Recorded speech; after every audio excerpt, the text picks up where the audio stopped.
할렐루야. 오늘은 시편 37편 말씀을 읽겠습니다.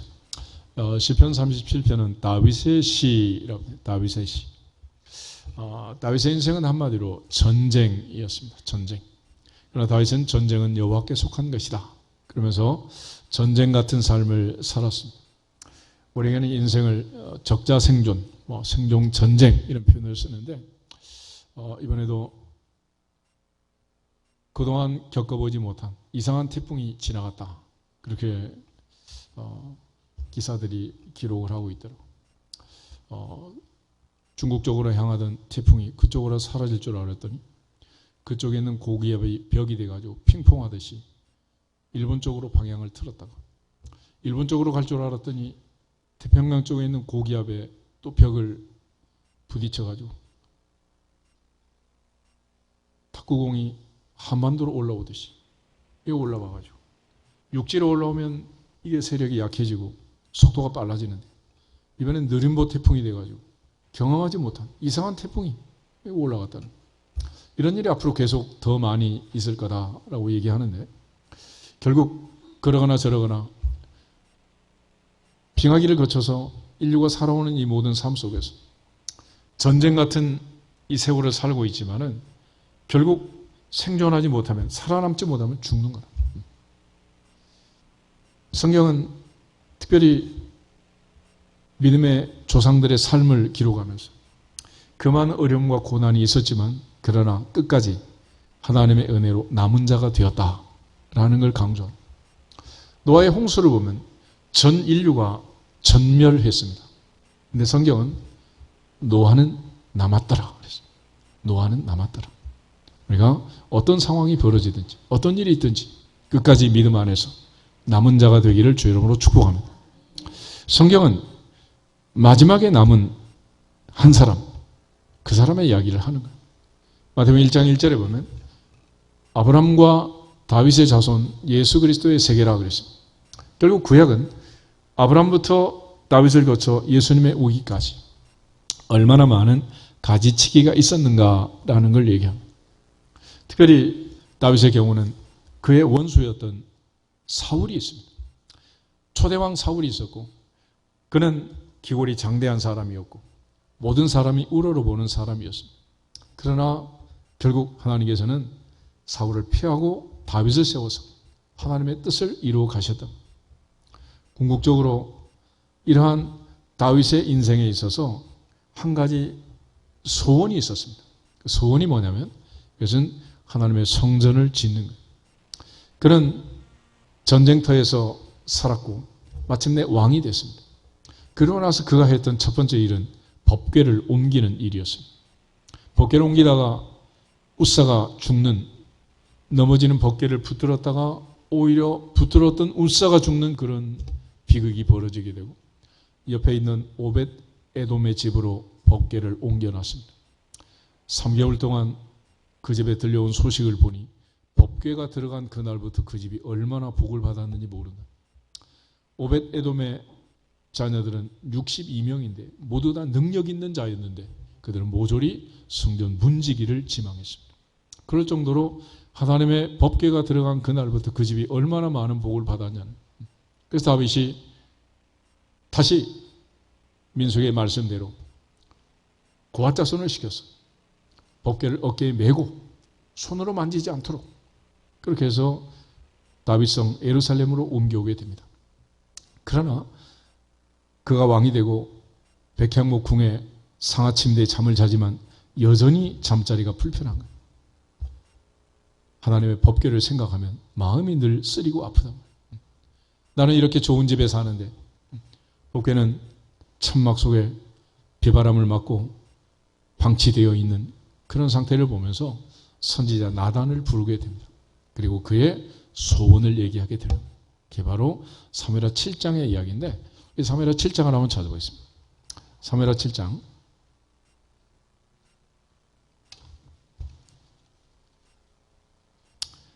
하나님께서 선지자 나단에게 명령을 합니다. 다윗의 부름을 받아서 다윗의 얘기를 들어보니 나는 이렇게 좋은 집에 사는데 하나님의 교회가 휘장 가운데 있다 그래. 그런데 나단이 당신 왕 아니냐?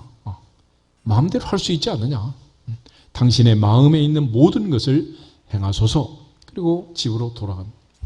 그 밤에 하나님께서 돌아가던 나단을 다시 다윗에게 보내가지고 네가 정말로 내 집을 짓겠느냐? 내가 언제 집 지으러 가다냐? 이러면서 막 혼을 내는 것처럼 하시면서 내가 네 집을 지어주겠다. 그리 말씀을 하신. 다시 말해서 하나님께서 출애굽한 이후 오늘까지 하나님 앞에 그런 마음을 가진 사람이 한 사람도 없었다. 그래서 다윗의 그 소원이 하나님을 감동시켰고 하나님께서 다윗에게 네가 내 집을 짓겠느냐? 내가 너의 집을 지어주겠다. 그래서 다윗은 법궤를 모시는 성전 건축을 얘기했지만 하나님께서는 그에게 왕조, 다이너시티를 만들어줄 것을 얘기합니다. 그러면서 하나님이 그에게 얼마나 감동하셨는가라는 것을 사무엘의 7장이 기록을 하는 거예요. 우리 5절부터 16절 말씀까지 한 절씩 교독하겠습니다. 가서 내 종 다윗에게 말하기를 여호와께서 이와 같이 말씀하시되 내가 나를 위하여 내가 살 집을 건축하겠느냐? 내가 이스라엘 자손을 애굽에서 인도하여 내던 날부터 오늘까지 집에 살지 아니하고 장막과 성막 안에서 다녔나니 이스라엘 자손과 더불어 다니는 모든 곳에서 내가 내 백성 이스라엘을 먹이라고 명령한 이스라엘 어느 지파들 가운데 하나에게 내가 말하기를 너희가 어찌하여 나를 위하여 백향목 집을 건축하지 아니하였느냐고 말하였느냐? 그러므로 이제 내 종 다윗에게 이와 같이 말하라. 만군의 여호와께서 이와 같이 말씀하시기를 내가 너를 목장 곧 양을 따르는 데에서 데려다가 내 백성 이스라엘의 주권자로 삼고 내가 가는 모든 곳에서 내가 너와 함께 있어 내보는 원수를 내 앞에서 멸하였은 즉 땅에서 위대한 자들의 이름같이 내 이름을 위대하게 만들어 주리라. 내가 또 내 백성 이스라엘을 위하여 한 곳을 정하여 그를 심고 그를 거주하게 하고 다시 옮기지 못하게 하며 악한 종류로 전과 같이 그들을 해하지 못하게 하여 전에 내가 사사에게 명령하여 내 백성 이스라엘을 다스리던 때와 같지 아니하게 하고 너를 모든 원수에게서 벗어나 편히 쉬게 하리라. 여호와가 또 내게 이르노니 여호와가 너를 위하여 집을 짓고 내 수완이 차서 내 조상들과 함께 누울 때에 내가 내 몸에서 날 내 씨를 내 뒤에 세워 그의 나라를 경고하게 하리라. 그는 내 이름을 위하여 집을 건축할 것이요 나는 그의 나라 왕위를 영원히 견고하게 하리라. 나는 그에게 아버지가 되고 그는 내게 아들이 되리니 그가 만일 죄를 범하면 내가 사람의 때와 인생의 규칙으로 징계하리니와 내가 내 앞에서 물러나게 한 사울에게서 내 은총을 빼앗은 것처럼 그에게서 빼앗지는 아니하리라. 내 집과 내 나라가 내 앞에서 영원히 보존되고 내 왕위가 영원히 경고하리라 하셨다. 아멘. 아멘. 이것이 바로 하나님께서 선지자 나단을 통해서 다윗에게 전달한 메시지였습니다. 이 말씀을 자세히 보면 하나님께서는 다윗에게 내가 언제 집 지으라고 하더냐 이렇게 책망하시는 것 같은데 이 말씀이 그에게 감동이 되었고 하나님이 감동하자 이번에는 하나님께서 11절 끝에 가면 내가 너를 위하여 왕조를 짓겠다라고 말씀하시고 또 그의 몸에서 태어날 자가 바로 성전을 건축하게 될 것이다 라고 말했습니다. 그런데 그 몸에서 태어날 그 사람에 대하여 얘기할 때 왕위는 영원히 견고할 것이고 14절에 나는 그에게 아버지가 되고 그는 내게 뭐가 된다? 아들이 될 것이다. 만약 범죄해도 왕위를 사울에게서 빼앗은 것처럼 빼앗지는 않을 것이다. 그래서 1차적으로 다윗이 준비한 모든 금은 부화를 가지고 성전을 건축한 사람은 솔로몬이었습니다. 그 솔로몬이 범죄했을 때 하나님께서는 그의 아버지 다윗을 생각해서 그의 당대에 벌을 내리지 않고 그의 손자 때 르호보암 때에 가서 나라가 분열되는 그런 징계를 내리게 됩니다. 그런데 솔로몬은 눈에 보이는 황금 성전을 건축하게 됩니다. 이 성전 건축, 이게 이제 다윗의 소원이었고 다윗은 그걸 위해서 사무엘하 8장에 보면 그 후에라고 되어 있는데 그 후에 무슨 일이 벌어졌느냐. 6절 끝에 가면 다윗이 어디로 가든지 여호와께서 이기게 하시니라. 14절 끝에도 다윗이 어디로 가든지 여호와께서 이기게 하셨더라. 그렇게 모은 전리품을 하나님께 바치면서 나와 내 백성이 무엇이간데 이처럼 즐거운 마음으로 드릴 힘이 있었나이까. 주께서 주신 것 다시 주께 드렸을 뿐입니다. 이러면서 역대상 29장에서 다윗이 하나님 앞에 감사 기도를 하고, 그는 피를 너무 많이 흘려서 성전 건축 부적격자라는 판정을 받지만은 그의 아들 솔로몬과 모든 신하들과 백성들에게 성전 건축을 하도록 강하고 담대하라고 분부하고 세상을 떠나게 돼요. 그러나 이제 솔로몬이 지었던 이 성전, 하나님의 아들이면서 다윗의 아들이 된 이 솔로몬이 지은 황금 성전, 이 성전 건축이 갖는 의미가 무엇인가라는 걸 우리가 잘 생각하셔야 돼요. 우리 이제 성전이라는 말을 할 때 성전, 홀리 템플, 거룩한 집 아니겠어요? 구별된 집, 하나님의 집이라는 거예요. 그런데 이 성전에 대해서 구약에서는 다윗이 성전을 지었고, 두 번째는 수르 바벨론 포로에서 돌아와서 또 성전을 건축하게 됩니다. 그리고 예수님 당시에는 헤롯이 46년 동안 지은 헤롯 성전이 있었어요. 그래서 다윗과 솔로몬이 지은 성전, 또 총독 수르 바벨과 대제사장 여호수아가 포로 후에 지은 성전, 또 예수님 당시에 헤롯 왕이 이스라엘의 환심을 사기 위해서 지었던 헤롯 성전, 이런 성전들이 있어요. 그런데 지금 이제 AD 70년 티투스라는 로마의 장군에 의해서 성전이 무너지고, 지금도 예루살렘의 통곡의 벽이라는 게 있죠. 동쪽 벽만 남아서 지금도 이제 이스라엘 백성들은 그 앞에 가서 이제 기도하고 그러고 있는데, 이 성전이 갖는 것이 그러한 건물이 무너진 그것이 전부냐라는 거예요. 그 건물로서의 성전 그것이 전부라면 이게 좀 문제가 있단 말이에요. 내가 이 세 아들 다윗을 만나니 내 마음에 맞는 사람이라 내 뜻을 다 이루게 하리라 하나님 말씀하셨고, 다윗을 사울을 피하고 왕으로 세우게 됩니다. 그런데 그 다윗이 원했던 것은 하나님의 성전 건축이었어요. 하나님은 다윗을 왕으로 세웠고 다윗은 하나님의 성전을 건축하기를 원했는데, 결국 하나님은 다윗에게 말할 때 너는 그 일을 못한다. 내 몸에서 날 자가, 내 몸에서 날 내 씨가 내 뒤를 이어서 그걸 할 것이다 라고 말했어요. 그래서 1차적으로는 솔로몬이 성전을 지었지만 솔로몬의 성전은 586년 느부갓네살에 의해서 불타고 사라지고 말았습니다. 없어지고 막 포로 후에 다시 돌아와서 목조 건물을 지었지만 그것도 이제 사라지고, 결국은 이제 예수님 당시 헤롯 성전에서 이제 유대인들은 제3시, 6시, 9시 기도를 드리고 성전 앞에 장사진을 치고, 예수님 예루살렘에 가면 성전에 가시고 성전 가면 청소거리가 너무 많았던 그런 시절을 보내게 되잖아요. 거기서 이제 우리가 중요한 힌트를 얻을 수 있는데, 요한복음 2장을 한번 찾아보겠습니다. 요한복음 2장.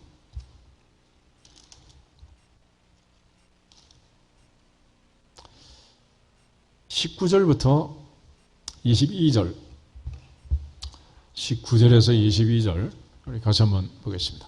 예수께서 대답하여 이르시되 너희가 이 성전을 헐라 내가 사흘 동안에 일으키리라.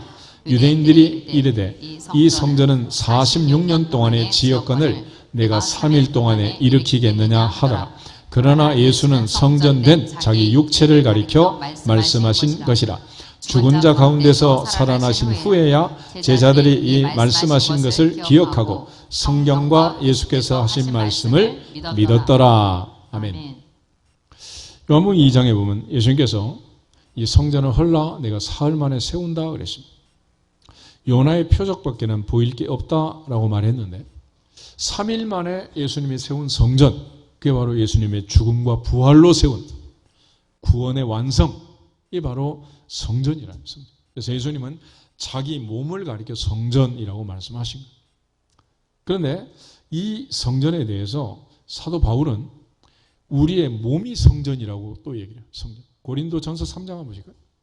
고린도전서 3장 16절 17절. 고린도전서 3장 16절. 너희는 너희가 하나님의 성전인 것과 하나님의 성령이 너희 안에 계시는 것을 알지 못하느냐? 누구든지 하나님의 성전을 더럽히면 하나님이 그 사람을 멸하시리라. 하나님의 성전은 거룩하니 너희도 그러하니라. 아멘. 유대인들은 솔로몬의 성전, 스룹바벨의 성전, 헤롯의 성전, 그 성전을 성전이라고 생각했지만 예수님은 자기 몸이 성전이라 말씀하고 사도 바울 고린도 교회 성도들에게 편지하면서 너희 몸이 성전이다. 왜냐하면 너희 안에 누가 계신다? 성령이 계신다. 성령이. 그래서 누구든지 그리스도의 영이 없으면 그리스도 사람이다? 아니다. 그리스도의 사람이 아니라. 고린도전서 6장 19절 20절 두 절 한번 더 보겠습니다. 고린도전서 6장 19절 너희 몸은 너희가 하나님께로부터 받은 바 너희 가운데 계신 성령의 전인 줄을 알지 못하느냐? 너희는 너희 자신의 것이 아니라 값으로 산 것이 되었으니 그런즉 너희 몸으로 하나님께 영광을 돌리라. 아멘. 우리의 몸이 성전이라고. 우리의 몸이 성전이다. 그러니까 눈에 보이는 건물, 이건 하나의 상징물로서의 성전이고 진짜는 뭐냐? 예수님이 성전이고 그리스도로 말미암아 구원받은 성도가 성전이다. 아멘. 그렇다. 계시록 21장을 한번 더 보시면 사도 요한은 천사의 안내로 천국 구경을 합니다. 그리고 그가 구경했던 천국의 이야기를 기록한 게 요한계시록이라는 책이에요. 사도 요한이 반모섬에서 하나님의 계시를 받고 천국 구경을 하면서 가장 보고 싶은, 천국에 가서 제일 보고 싶은 게 있었는데 그게 바로 천국의 성전이었습니다. 천국의 성전은 얼마나 아름다울까? 천국의 성전은 얼마나 아름다울까? 그리고 천국을 갔는데 사도 요한이 눈 씻고 봐도 성전이 없는 거예요. 그리고 진짜 성전을 만나게 됩니다. 22절, 23절 두 절 한번 보겠습니다. 22절 성 안에서 내가 성전을 보지 못하였으니 이는 주 하나님 곧 전능하신 이와 및 어린 양이 그 성전이심이라. 그 성은 해나 달의 비침이 쓸데없으니 이는 하나님의 영광이 비치고 어린 양이 그 등불이 되심이라. 아멘. 성전의 본체가 하나님의 나라 천국에 있는데 그 성전은 뭐냐? 하나님과 어린 양이 바로 그 성전이다. 아멘. 그래서 예수님은 성전을 사모하는 열심히 그를 삼켰다. 그런 표현을 쓰는데 시편에 다윗의 시편 성전을 사모하는 열심히 그를 삼켰다라고 다윗이 예언했던 그 예언의 말씀대로 다윗은 하나님의 성전을 사모했고 다윗의 자손 예수님도 성전을 사모했고 예루살렘에 가면 예수님은 늘 성전에 가셨고 성전 청소를 하셨다. 그 사모함이 그 비교할 수 없는 그 열렬함이 있었는데 결국 성전을 사모하는 마음은 어떤 마음이냐? 하나님을 사모하고 예수 그리스도를 갈망하는 마음. 사슴이 신의 물을 찾기에 갈급함 같이 내 영혼이 여호와를 갈망하나이다. 아멘. 그게 바로 성전을 사모하는 마음인가? 그 마음. 그래서 성경의 이야기는 성전 건축의 스토리를 쭉 기록합니다. 그래서 솔로몬이 1차 성전을 지을 때까지 다윗이 준비하는 그 과정에서 사울을 세웠지만 하나님이 폐위시키고 다윗을 세웠지만 다윗 때 역시 준비만 하고 성전은 솔로몬이라는 사람이 하게 됩니다. 솔로몬이라는 이름과 샬롬이라는 말은 같은 뜻입니다. 평화, 평강. 그래서 피를 너무 많이 흘린 다윗은 부적격자가 되고 그의 아들 솔로몬을 통해서 하나님이 성전을 짓게 합니다. 그리고 하나님의 아들이면서 다윗의 아들인 그 솔로몬에게 하나님께서 나는 그의 아버지가 되고 그는 내 아들이 된다라고 말합니다. 이상한 말이죠. 구약에서는 나는 그들의 하나님, 그들은 내 백성이라고 말하는 딱 한 사람, 솔로몬을 향해서 그는 내 아들이고 나는 그의 아버지가 된다라고 사무엘하 7장에서 얘기를 하는 거예요. 그런데 다윗의 아들이면서 하나님의 아들, 하나님의 아들이면서 다윗의 아들인 솔로몬이 성전을 지은 것처럼 다윗의 자손, 다윗의 아들이고 하나님의 아들인 예수님이 죽음과 부활로 성전을 건축하신 거예요. 성전 건축을 완성하신 거예요. 아멘. 이게 이제 중요한 연관성을 가지고 있는 거예요. 그래서 우리가 이 성전이라는 말은 단순히 건물 이것만을 강조하는 게 아니라 근데 요즘도 이 건물에 집착해가지고 뭐 성전이다 뭐다 예배당이다 건물이다 뭐 몇 번지다 뭐 이래가면서 난리치고 있는데 우리가 그런 좁은 편협한 생각을 가지면 안 됩니다. 성전은 하나님의 거룩함이 강조되는 거예요. 그래서 가장 중요한 것은 홀리, 내가 거룩하니 너희도 어떻게 하나? 거룩해라. 그래서 이 시간 우리가 예배를 드리고 있는데 오늘 우리가 예배 드리는 이 날을 거룩한 날, 성일, 홀리데이 그러는 거예요. 그리고 우리가 예배 드리는 이 장소는 거룩한 자리, 구별된 자리다. 그래서 성전이라고 표현하는 거예요.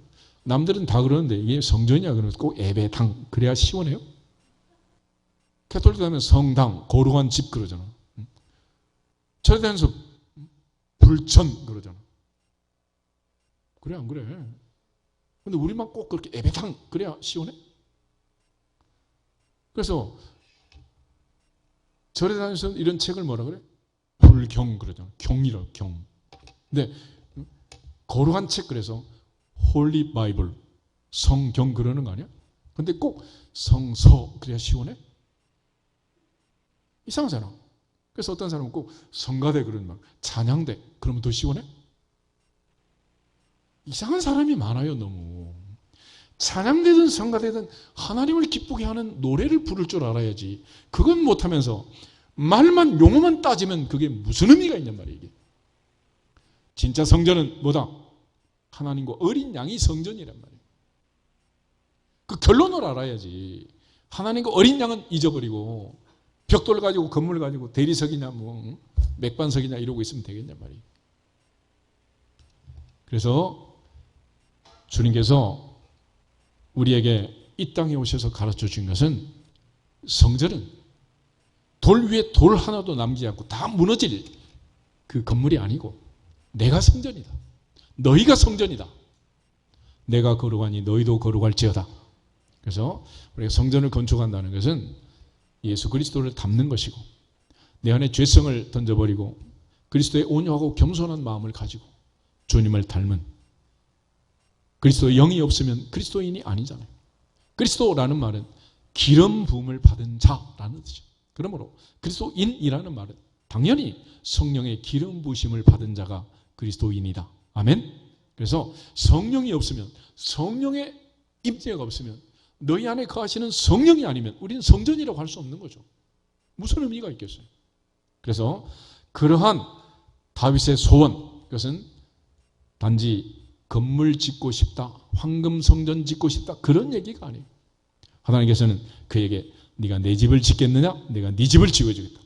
네가 원하는 집은 왕조를 만들어서 마침내 다윗의 후손으로 예수님이 오시고 예수 그리스도를 인류의 구주로 세워서 하나님의 뜻을 완성하신 거예요. 그 은혜로 우리가 구원받아 하나님의 자녀가 되었고 오늘도 거룩한 성전에서 거룩한 날 거룩한 예배를 드리는 거룩한 백성으로 이 시간 하나님의 거룩한 보호자 앞에 서 있는 것입니다. 아멘. 그래서 예수님 때문에 하나님 때문에 거룩하신 그분 때문에 그분이 정한 원리 때문에 우리가 거룩한 거예요. 이 안에 피아노도 있고 올간도 있지만 애들이 선술집에 있으면 재즈밖에 더 치겠어. 그렇지만 거룩한 집에 들어와서 거룩한 찬송을 두들기고 있으니 애를 가리켜 성물 그러는 거예요. 그래도 거룩한 홀리 피아노가 되는 거예요. 아멘. 이 피아노 자체가 무슨 뭐 재료가 무슨 뭐 성분이 다른 게 뭐가 있어? 의미, 그 의미가 중요한 거예요. 그래서 성도라는 삶을 살기 위해서 우리는 하나님을 아버지라 부르고 예수님을 우리의 구주라 부르고 우리 안에 성령이 내주하는 그 성령의 충만함으로 거룩한 노래를 부르는 거룩한 백성으로 살지어다. 그것이 바울이 고린도교회 성도들에게 강조하는 거예요. 그러면 다윗이 말했던 이 소원 성취, 이 홀리 템플, 거룩한 성전을 짓는 이 과정에서 하나님께서 다윗을 선택한 이유가 뭐냐는 거예요. 그리고 어떻게 해서 다윗은 그 소원을 이룰 수 있었느냐. 사도행전 13장을 한번 찾아보겠습니다. 사도행전 13장을 보시면 사도 바울이 비시대 안디옥에서 설교하면서 하나님이 다윗을 세운 이유를 설명합니다. 왜 하나님이 다윗을 세웠는가? 21절부터 24절을 보겠습니다. 21절. 그 후에 그들이 왕을 구하거늘 하나님이 베냐민 지파 사람 기스의 아들 사울을 40년간 주셨다가 패하시고 다윗을 왕으로 세우시고 증언하여 이르시되 내가 이 세 아들 다윗을 만나니 내 마음에 맞는 사람이라 내 뜻을 다 이루리라 하시더니 하나님이 약속하신 대로 이 사람의 후손에서 이스라엘을 위하여 구주를 세우셨으니 곧 예수라. 그가 오시기에 앞서 요한이 먼저 회개의 세례를 이스라엘 모든 백성에게 전파하니라. 아멘. 주님이 오시기까지, 세례요한이 마지막 주님 오실 길을 준비할 때까지, 아브라함과 다윗의 자손 예수님이 오셔서 죽음과 부활로 성전 건축을 완성하시기 위해서 주님이 이 땅에 오신 건데, 하나님께서 사울을 패하고 다윗을 다시 왕으로 세운 이유는, 만약에 사울이 충성하고 순종했으면 예수님은 사울의 자손으로 오셨겠죠. 그런데 그가 불순종함으로써 그 유명한 구절을 우리에게 남겨준 거예요. 사무엘상 15장 22절 23절. 순종이 뭐보다 낫다? 제사보다 낫다. 순종이 제사보다 낫다. 하나님께서는 불순종하던 사울을 패하시고 하나님의 마음에 맞는 사람 다윗을 세우게 됩니다. 내가 이 세 아들 다윗을 만나니 내 마음에 맞는 사람이라. 하나님께서 사울에게 40년 동안이나 기간을 40년. 그런데 그 40년 동안 사울은 하나님을 기쁘게 하지 못하고 결국 폐위가 되고, 다윗을 세웠는데 다윗은 하나님의 마음에 맞는 사람이었다. 할렐루야. 여기서 중요한 것은 하나님의 마음에 맞는 사람. 다윗은 하나님의 마음에 맞고 하나님은 다윗을 마음에 맞고 서로 마음이 맞아야 일을 하는 거 아니겠어요? 그래서 세상에서도 이 합을 중요하게 여기는 합. 마음이 맞아야 될 거 아니에요? 마음. 결국 맞지 않는 사람하고 일을 하든지 길을 가든지 여행을 하든지 잠을 자든지 사업을 하든지 동업을 하든지, 그럼 결국은 성공할 수 없는 거예요. 인생살이도 마찬가지다.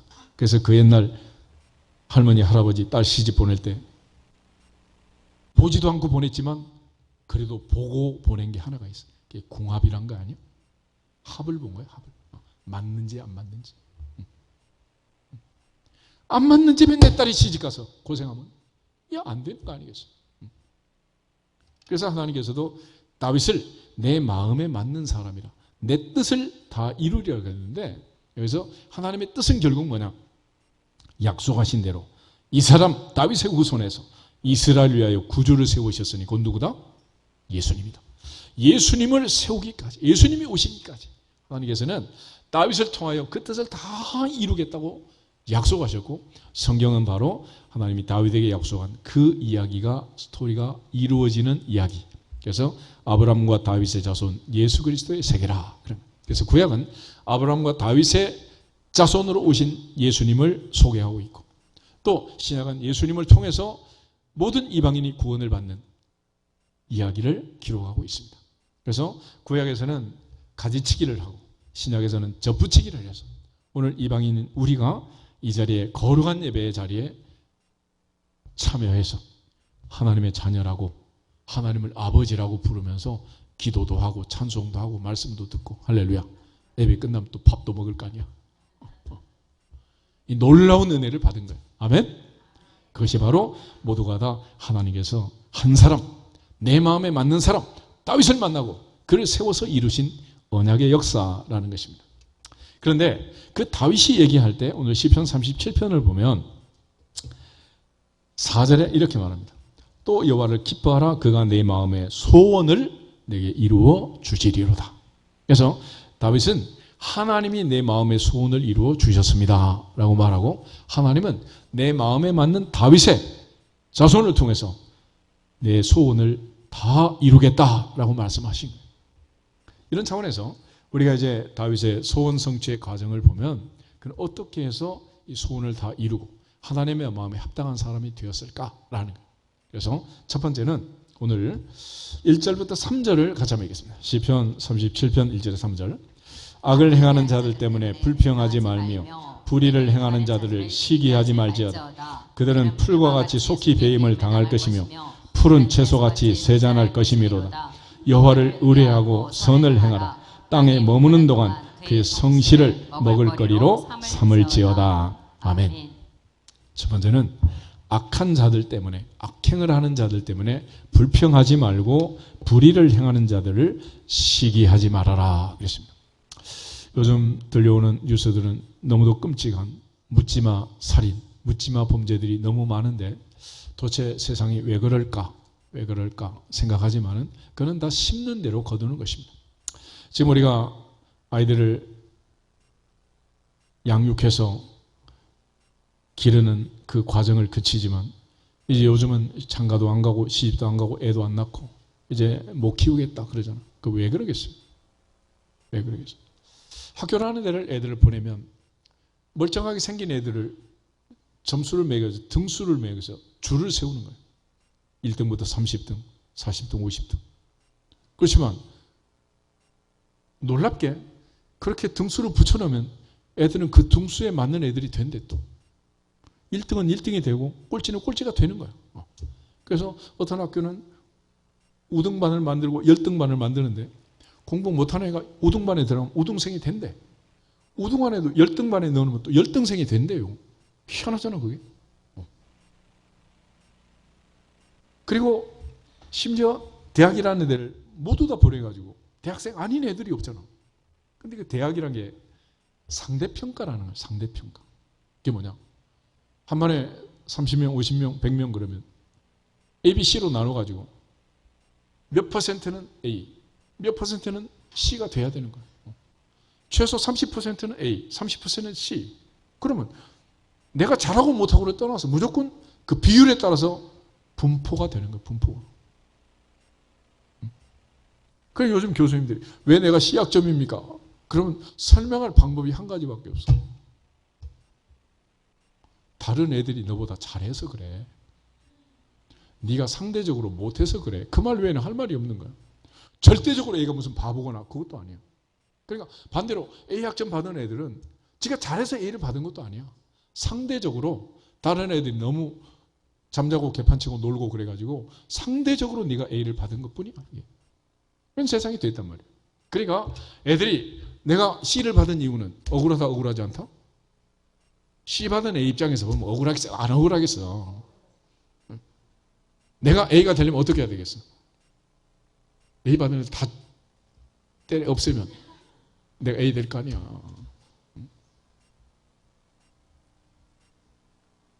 이렇게 애들 마음속에 합리적인 설득이 안 되는 거야 이게. 그러니까 내가 억울한 거지. 회사에 못 들어간 이유도, 아파트 당첨이 안 되는 이유도 나한테 원인이 있어 없어? 없잖아. 비율이 낮으면 되는 거고 비율이 세면 떨어지는 거지. 그러다 보니까 내가 인정을 못하는 거야. 그렇지만 다윗은 그런 것 때문에 불평해라 하지 말아라. 하지 말라. 하지 마. 불평하지 마라. 시기하지 말아라. 그것 때문에 시간 낭비하지 말아라. 이유는 뭐냐?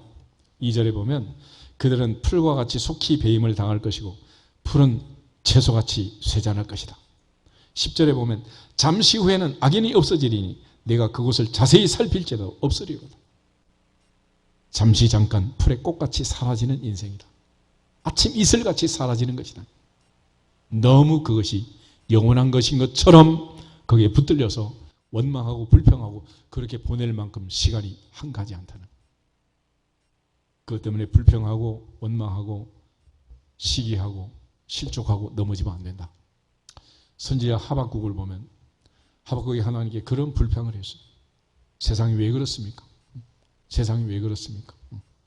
소크라테스 형을 부른 사람도 있지만 하박국은 하나님을 향해 왜 이렇습니까? 세상이 왜 이렇습니까?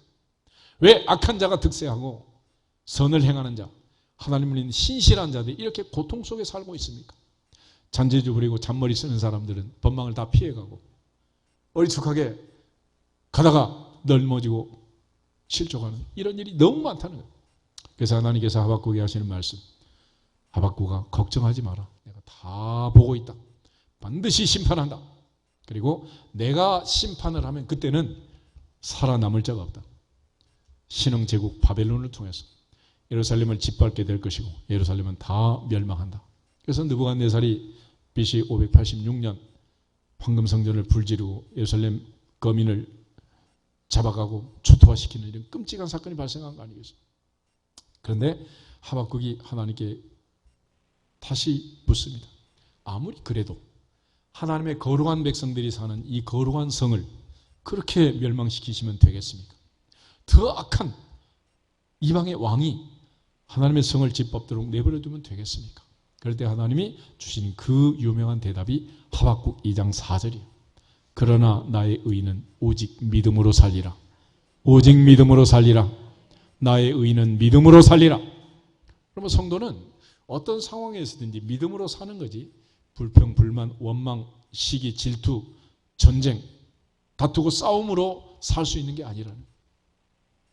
그래서 하박국을 통해서도 하나님이 답을 주신 것처럼 다윗은 오늘 그가 하나님의 뜻을 이루고 하나님이 그를 선택해서 하나님의 뜻을 이루어 가신 그 과정을 보면서 원망하지 말아라, 불평하지 말아라. 그래요.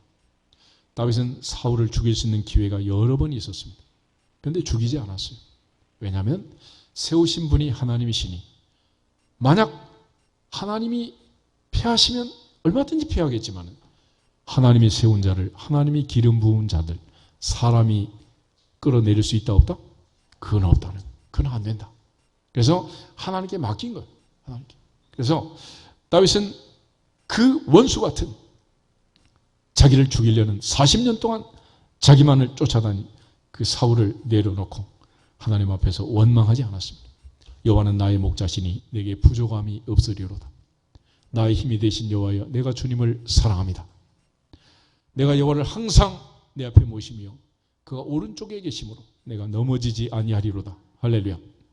우리가 아이들한테 텔레비 보지 마라, 텔레비 보지 마라, 그게 답이 아니에요. 그럼 뭔가를 하도록 해줘야 될 거 아니야. 그래서 다윗은 원수를 향하여 불평하지 말라, 불평하지 마라, 원망하지 마라, 그 얘기만 하는 게 아니에요.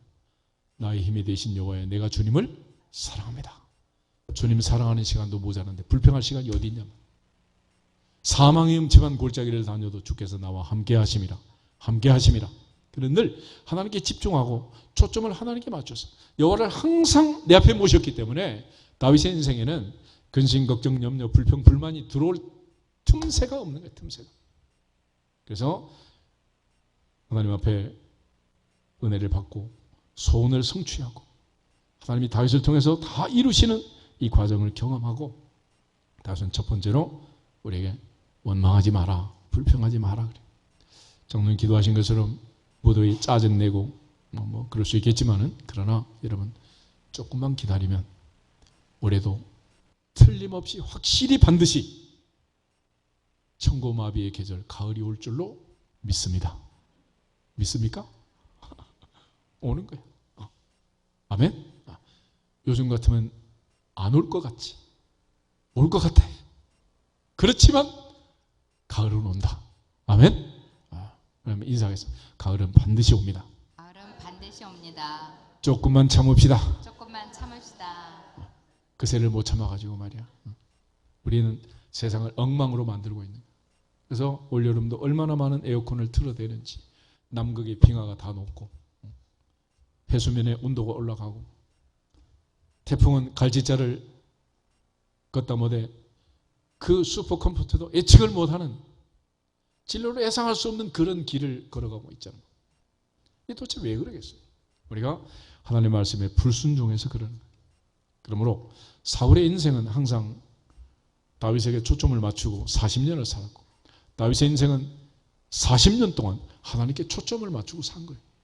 히브리서 기자가 말한 것처럼 믿음의 주 온전하게 하신 예수를 바라보자. 예수만 바라보자. 시선을 놓치면 베드로처럼 물에 빠질 수밖에 없단 말이에요. 두 번째는 4절에 보면 또 여호와를 기뻐하라. 그가 내 마음의 소원을 이루어 주시리로다. 할렐루야. 그래서 다윗은 두 번째로 우리에게 부탁하는 게 기뻐하자. 그래서 기뻐하자. 요즘 같은 세상을 보면 기뻐할 일이 있겠어? 기뻐할 일이 있겠냐? 잼버리 왔던 애들은 상암 경기장에서 그냥 기쁨으로 출국하느라고 요즘 정신이 없더고 막. 우리는 전부 그 뒤처리를 하고 따지느라고 뉴스마다 그냥 보고 싶지도 않고 듣고 싶지도 않고 희한한 잼버리가 지나간 것 같아. 어쨌거나 다윗은 기뻐하라 그랬어. 기뻐하라. 성경적으로 보면 기쁠 일이 있어서 기뻐하는 게 아니고 기뻐하면 기쁠 일이 생깁니다. 아멘. 그런데 이 기쁨은 뭐하고 관계가 되어 있냐면 소원 성취하고 연결이 되어 있어요. 여호와를 기뻐하라. 그가 내 마음의 소원을 이루어 주시리로다. 하나님을 기뻐하면, 하나님을 기쁘시게 하면 소원은 누가 이루어준다고? 하나님이 기뻐. 하나님이 이루어준다. 그러니까 손자가 할머니만 기쁘게 하면 용돈은 안 떨어지게 돼 있어. 근데 용돈은 다른 데 가서 막 잔머리 굴리고 해봤자, 알바 해봤자 그거 얼마 되겠어요? 그렇잖아. 마찬가지다. 하나님을 기쁘게 하면 거기서부터 하늘문이 열리느니라. 닫힌 문들이 열리느니라. 맺힌 것들이 풀리느니라. 여기서부터 열린단 말이에요. 예수님께서 다락방 강화에서 우리에게 주신 결론이 있습니다. 그게 뭐냐? 그 결론이 바로 기쁨이야. 요한복음 15장을 한번 찾아보겠습니다. 요한복음 15장.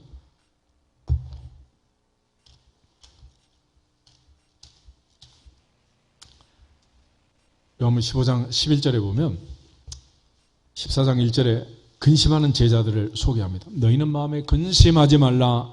하나님을 믿으니 또 나를 믿으라. 근심 대신에 나를 믿으라는 믿으라. 그리고 기뻐해라. 11절 보겠습니다. 내가 이것을 너희에게 이름은 내 기쁨이 너희 안에 있어 너희 기쁨을 충만하게 하려 함이라. 아멘. 너희 속에 있는 근심 대신에 주님의 기쁨을 집어넣어 가지고 주님은 기쁨이 충만한 제자들을 만들기 원하셨습니다. 그날 주님이 말씀하신 두 가지 주제가 있는데 하나는 보혜사 성령에 대한 말씀이었고 하나는 기도 응답, 예수님의 이름으로 기도하라는 말씀이었어요. 16장을 한번 더 보시면 16장 22절부터 24절을 보겠습니다. 22절 지금은 너희가 근심하나 내가 다시 너희를 보리니 너희 마음이 기쁠 것이요 너희 기쁨을 빼앗을 자가 없으리라. 그날에는 너희가 아무것도 내게 묻지 아니하리라. 내가 진실로 진실로 너희에게 이르노니 너희가 무엇이든지 아버지께 구하는 것을 내 이름으로 주시리라. 지금까지는 너희가 내 이름으로 아무것도 구하지 아니하였으나 구하라 그러면 받으리니 너희 기쁨이 충만하리라. 아멘. 주님께서는 기도에 대한 말씀을 주시고 보혜사 성령에 대한 말씀을 주시고 내가 이것을 너희에게 이름은 내 기쁨이 너희 안에 있어 너희 기쁨을 충만케 하는 것이다. 너희가 내 이름으로 구하라 그러면 받으리니 너희 기쁨이 충만하리라. 그래서 마지막 식사를 하시면서 마지막 주신 말씀은 기쁨으로 충만해야 한다. 기쁨 충만의 삶을 강조하신 거예요. 기쁨을 뺏기면 안 된다. 할렐루야. 이것이 바로 예수님께서 강조해 주신 말씀입니다. 우리 히브리서 11장 6절에 가면 믿음이 없이는 기쁘시게 못하나니 하나님께 나가는 자는 반드시 그가 계신 것과 또한 그가 자기를 찾는 자들에게 상 주시는 이심을 믿어야 할지니라. 믿어야 할지니라. 바로 믿음은 하나님에 대한 신뢰, 절대 신뢰감을 가지고 하나님을 신뢰하고 하나님을 믿으면 결과는 뭐가 온다? 기쁨이 온다는 기쁨. 그러니까 내 안에 기쁨이 없다는 것은 하나님을 믿는다 못 믿는다? 못 믿겠다는 거지. 그래서 기쁨이 없는 거예요.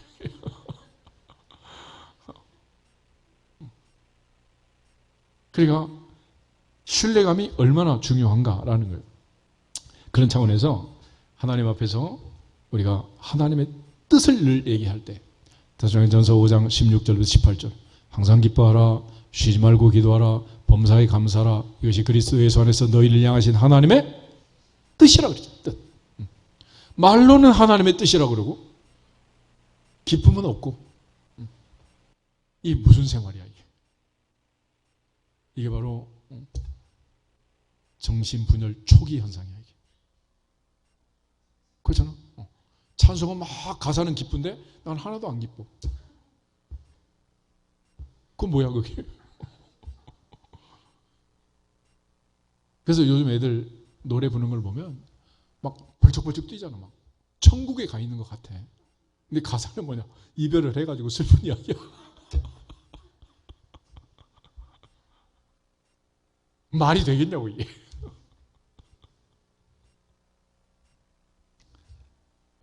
그래서 기쁨은 명령입니다. 명령. 해도 좋고 안 해도 좋은 게 아니에요.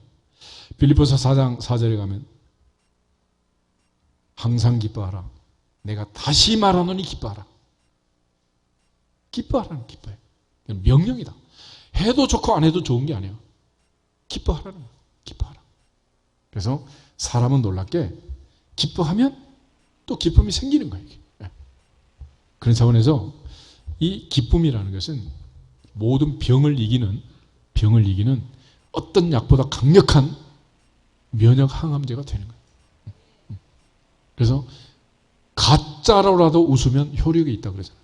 가짜로. 그러니까 옛날에는 실실 웃고 다니면 뭐야? 근데 요즘은 핸드폰이라는 게 있잖아. 미친 척 통화하는 척 하면서 막 어떤 사람은 한강을 그렇게 한 달을 다녀서 병이 났다 그러죠. 이게 사람이라는 것은 너희 말이 내 귀에 들린 대로 행하리라 그랬죠. 어떤 경우에 있더라도 기쁨을 빼앗기지 말고 기쁨의 명령에 순종하시기를 축복합니다. 이건 명령이다. 명령. 신명기 33장을 한번 더 보겠습니다. 기쁨은 하나님의 명령일 뿐만 아니라 그 명령에 순종하는 자에게는 하나님이 복을 주게 되어 있어요. 신명기 33장은 모세가 12지파를 축복하는 내용이 나옵니다. 유다 지파처럼 예루살렘을 얻은 지파도 있고 에브라임 지파처럼 사마리아 세겜 땅을 얻은 지파도 있습니다. 그렇지만 갈릴리 변방, 납달리 땅, 스불론 땅 이런 땅을 얻은 지파도 있단 말이에요. 그런데 18절을 같이 한번 보겠습니다. 18절 스불론에 대하여 일러스되 스불론이여 너는 밖으로 나감을 기뻐하라. 이사가리여 너는 장막에 있음을 즐거워하라. 아멘. 이 말을 자세히 보면은 말이 잘 안 맞는 것 같아요. 밖으로 나감을 기뻐해라 그래놓고는 장막 안에 있음을 즐거워해라. 어떻게 하라는 거야 이게. 옛말에 아는 게 병이고 모르는 게 약이다 그런 말이 있잖아. 근데 반대로 아는 게 힘이다 이런 말도 있어. 결국은 내가 어떻게 적용하느냐 이게 중요한 건데 하나님께서 범죄한 아담과 하와에게 벌을 내립니다. 근데 그 벌은 버리면서 동시에 복이 되는 거예요. 남자에게는 평생 이마에 땀이 흘러야 마지막 날까지 먹고 살 거다. 그래서 직장 잘 다녀라, 노동해라 그렇게 말을 해요. 그래서 남자는 마지막 날까지 노동하는 기쁨이 있고 노동하는 형벌이 있는 거예요. 그러니까 밖으로 나가서 일하는 것은 형벌이면서 그걸 통해서 내가 또 내 삶을 유지하는 기쁨이 되는 거지. 여자에게는 집안에서 애를 낳고 기르는 그 자체가 족쇄가 되고 형벌이 되지만 또 그 아이가 주는 기쁨이 너무 커가지고 그 아이를 통해서 하나님의 뜻을 또 이루어 가잖아요. 아브라함과 다윗의 자손을 통해서. 그러니까 이게 지금 밖으로 나가도 기뻐하고 안에 있어도 즐거워해라 이거야. 우리가 남자라는 한자를 보면 밭전자 밑에 힘력자를 쓰잖아. 남자는 밭에 가서 뭐 하라는 거야. 그게 남자라. 여자는 뭐냐? 편안하다 할 때 안자를 보면 집안에 뭐가 있어요? 편안해? 여자가 집안에 있어요. 편안하다. 요즘 막 남자는 안에 있을 여자는 밖으로 나오고 막 뒤죽박죽된 세상이죠. 그런데 성경은 기쁨, 즐거움이라는 것은 뭐냐? 결국 하나님이 주시는 축복이라는 거예요. 안에 있든지 밖에 있든지 즐거워할지어다. 기뻐할지어다. 그러니까 출근을 하면서도 기뻐하고 집안에 살림하면서도 기뻐하고 기뻐하라는 거예요. 그런데 이게 뒤집어져서 잘못하면 밖에 나가서 스트레스 받고 집 안에 있으면서 스트레스 받고 이게 도대체 그렇잖아요. 그러니까 하나님께서 이 기쁨을 통해서 우리에게 소원을 이루어 주겠다라고 말해요. 그러니까 내가 기뻐하지 못하면 그날로 소원은 끝이다. 소원은 아무리 빌어봐야 의미가 없는 거예요. 그러니까 하나님은 어떤 사람의 소원을 이루어 주신다? 기뻐하는 사람. 할렐루야. 여기서 하나님 인사하겠습니다. 기쁨으로 소원 성취하십시오. 기쁨으로 소원 성취하십시오. 아멘. 아멘. 그 다음에 시편 37편을 다시 보시면 세 번째로 할 일이 있습니다. 5절에 보면 내 길을 여호와께 어떻게 해라? 맡기라 그랬어요. 맡기라. 그를 의지하면 그가 이루시고 내 의를 빛같이 나타내시며 내 공의를 정오의 빛같이 하시리로다. 내 길을 여호와께 어떻게 해라? 맡겨라 그랬어요. 맡겨라.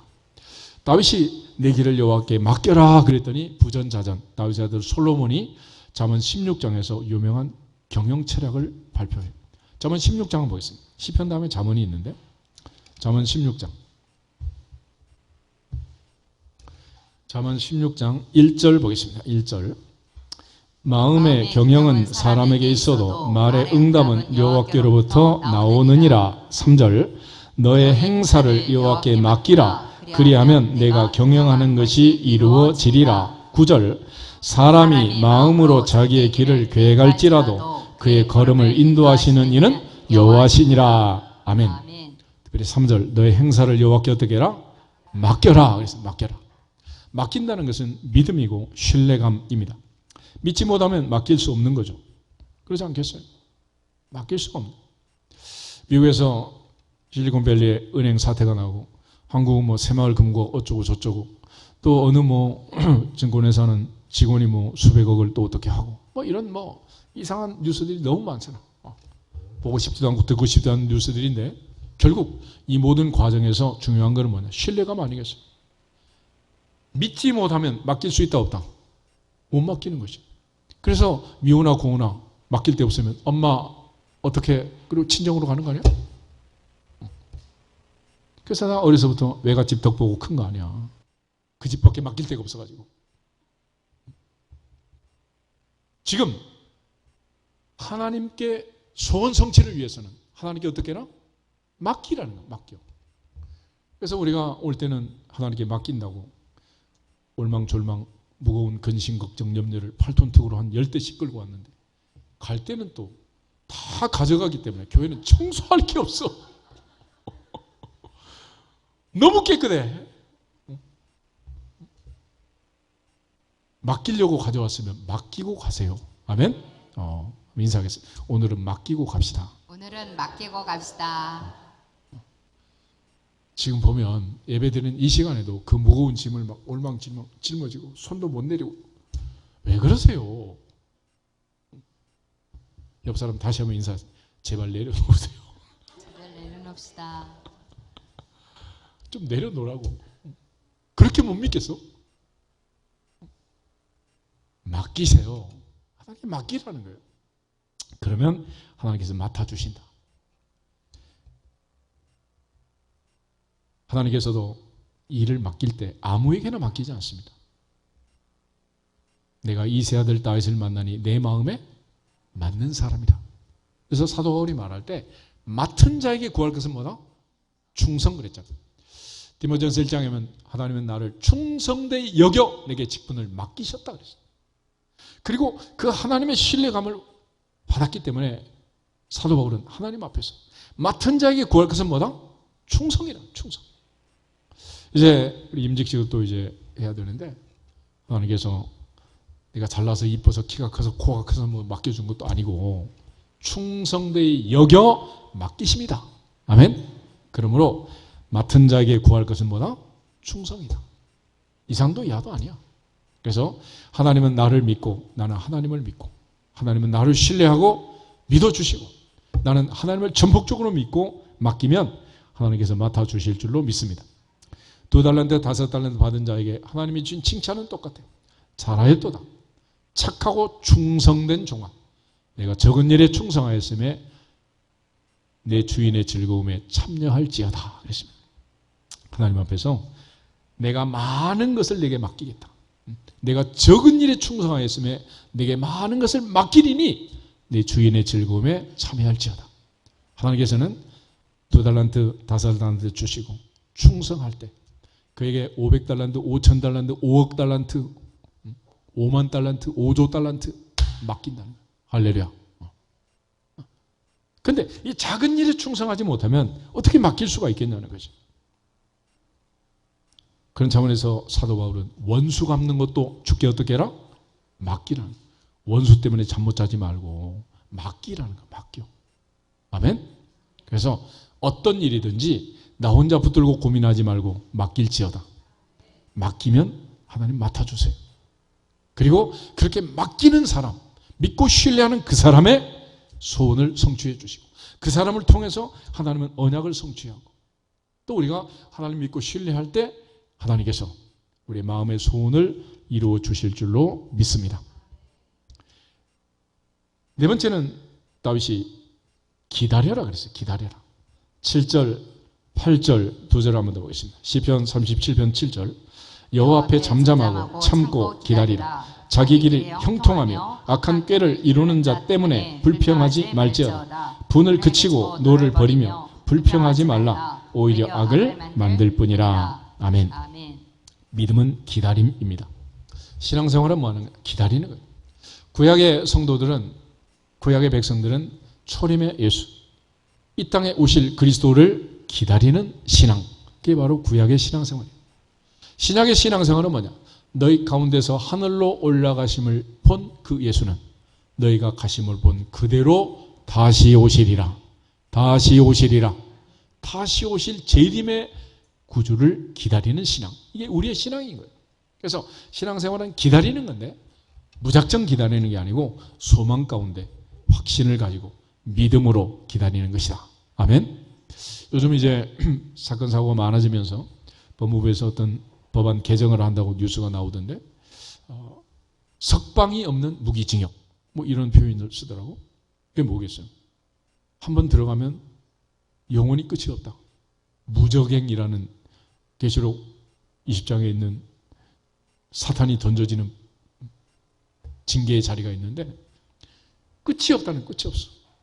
그러면 사람이 어떻게 되겠어요? 그래서 실상 사형보다는 무기징역이 훨씬 더 무거운 형벌이에요.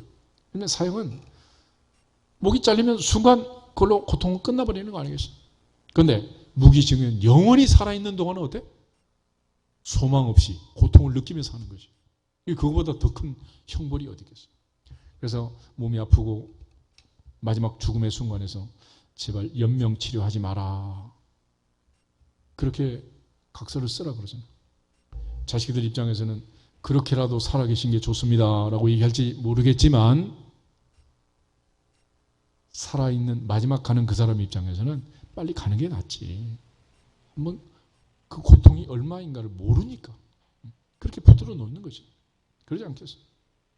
그래서 궁극적으로 신앙생활은 뭐 하는 거냐? 기다리는 거예요. 예수님께서 승천하시기 전에도 위로부터 능력으로 입혀질 때까지 기다려라. 너희는 몇 날이 못되어 성령으로 세례를 받으리라. 오직 성령이 너희에게 마시면 너희가 권능을 받고 예루살렘과 온 유대와 사마리아 땅끝까지 이르러 내 증인이 되리라. 할렐루야. 그래서 우리가 기도할 때도 기대하면서 기다리면서 기도하는 거예요. 기대감이 없이 기다리기만 하면 무슨 의미가 있겠어요? 그래서 항상 하나님 앞에서 더 좋은 날을 기대하면서 기다리면서 기도할 수 있기를 주의 이름으로 축복합니다. 결국 기다림은 그저 이를 악물고 참는 게 아니에요. 소망 가운데 인내하는 것입니다. 야고보는 인내를 온전히 이루라. 너희는 너희로 온전하고 구비하여 조금도 부족함이 없게 하려 함이라 그랬어요. 농부의 인내, 선지자의 인내, 욥의 인내를 얘기하면서 축복은 인내의 결과라는 거예요. 기다림의 결과라는 것이. 이제 가을에 오곡백과가 풍성한 열매 맺는 계절 추석과 가을이 오겠지만은 그 농부의 추석, 농부의 결실은 인내의 결과다. 기다림의 결과니라. 아멘? 기다려야 되는 거예요. 하루아침에 어떻게 금방 우물에서 숭늉을 찾을 수가 있겠냐 말이에요. 그런 차원에서 하나님 앞에 신앙생활하는 것은 기다리는 것입니다. 기다려. 그래도 흔히 혹자는 얘기할 때 부자도 천천히 되는 거다 그래. 그런데 우리는 한 방을 원하잖아. 그치? 그러니까 한 방이 아니라 대박이 아니라 쪽박을 차는 거죠. 한 방에 다 날아가고 마는 거예요. 천천히 인내하고 기다리라는 거예요. 그런 차원에서 하나님 앞에 욥의 인내를 야고보는 얘기하고 그 인내는 기다림의 결과였다는 거예요. 인내의 결과였다. 야고보서 5장 11절 말씀 읽고 우리 기도하도록 하겠습니다.